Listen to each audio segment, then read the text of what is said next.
Ambiente 3D e Render. Como usar? Depois de ter projetado seus módulos, vamos abrir nosso ambiente 3D. E aqui eu tenho esses módulos prontos, né? Agora a gente vai alinhar e ativar eles no nosso ambiente 3D, como se fosse, né, a casa do cliente. Inclusive a gente também vai colocar algumas decorações para ficar parecido. Então aqui na minha plataforma eu já tenho todos os módulos prontos. Eu venho aqui na parte de baixo, esquerda, visualizar ambiente e clico na minha cozinha. Uma vez que a gente já tem carregado o nosso ambiente 3D, agora a gente vai começar no primeiro, clicando na parte de ambiente, colocando as medidas um pouco mais próximas e realistas. Então aqui eu vou colocar uma largura de 5.000 milímetros, perfeito, profundidade de 6.000 e alto de 3.000. Fechou.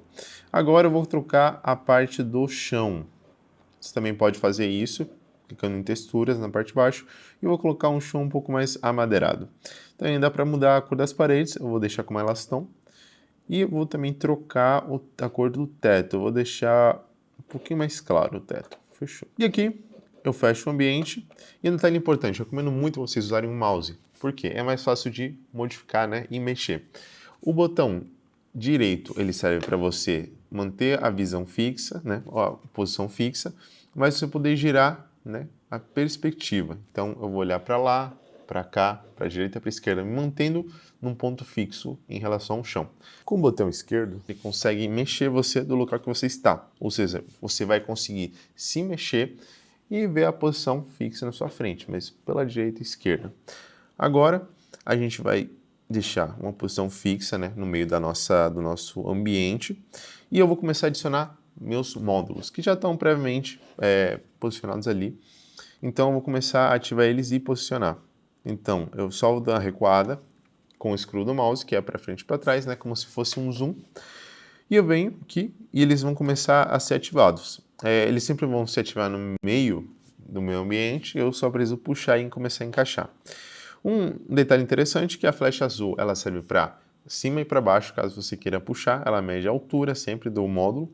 A verde ela vai puxar para frente e para trás, né, empurrar para a parede, e a vermelha para a direita e para a esquerda, ok? Caso você queira fazer isso com os números, a gente tem o eixo X, Y e nossa altura, que vai ser azul. Então você consegue associar.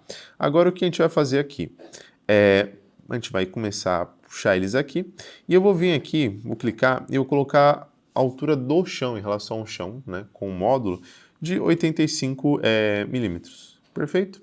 Bom, agora eu já encaixei, deixei aquele espaço, né, porque ele vai ser um móvel sem rodapé, então eu vou continuar a adicionar meus módulos.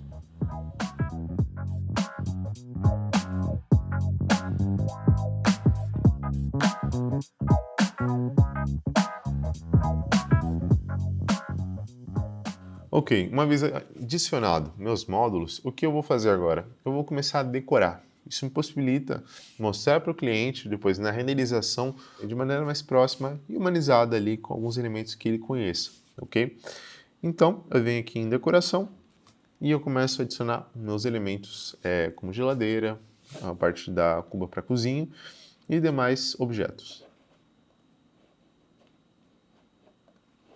Então vamos adicionar aqui a nossa liquidificador. E um ponto interessante é que esses objetos aqui decorativos, eles têm outro tipo de movimentação. Por exemplo, se eu quiser rotacionar em 360 graus, eu consigo, já que é um objeto decorativo, não vai influenciar na parte estrutural, mas sim a parte visual do nosso projeto.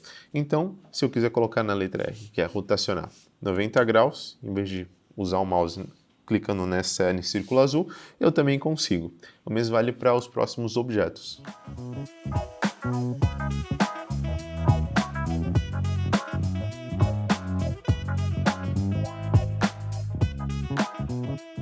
E a diferença também dos meus módulos, eles conseguem mover o tamanho. Então, se eu quiser reduzir ou aumentar o tamanho, eu consigo clicando nessas pontinhas cinza que elas contornam o objeto. Então, se eu clicar aqui nessa ponta cinza, eu consigo diminuir a altura por igual do meu objeto aqui decorativo. Se eu clicar no meio, consigo também aumentar a altura e não só a estrutura geral dele.